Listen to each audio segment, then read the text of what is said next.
مرنے کے بعد دوبارہ اٹھنا بھی ہے۔ مسلمانوں کا یہ جو عقیدہ ہے مرنے کے بعد دوبارہ اٹھنا بھی ہے، اور اپنی پوری زندگی کا حساب بھی دینا ہے۔ فَمَن يَعْمَلْ مِثْقَالَ ذَرَّةٍ خَيْرًا يَرَهُ وَمَن يَعْمَلْ مِثْقَالَ ذَرَّةٍ شَرًّا يَرَهُ۔ یہ ایک ایسا عقیدہ ہے، اگر یہ عقیدہ زندہ ہو جائے، تر و تازہ ہو جائے، تو انسان کی زندگی ہر قسم کے جرائم سے اور نافرمانیوں سے اور گناہوں سے محفوظ ہو جائے۔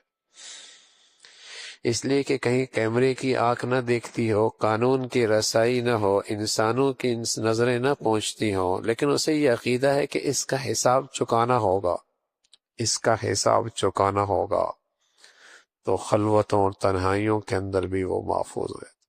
مدین کا موقع تھا، میدان ہے، مسلمانوں کو فتح ہو گئی۔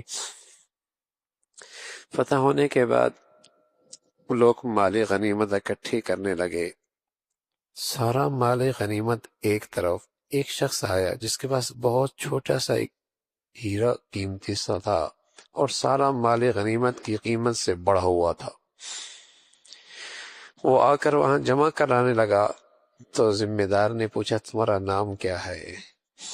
کہا میرے نام کی فکر نہ کرو، اگر اس اللہ کا خوف اور ڈر نہ ہوتا تو تمہیں پتہ بھی نہ لگتا کہ یہ کہاں گیا ہے۔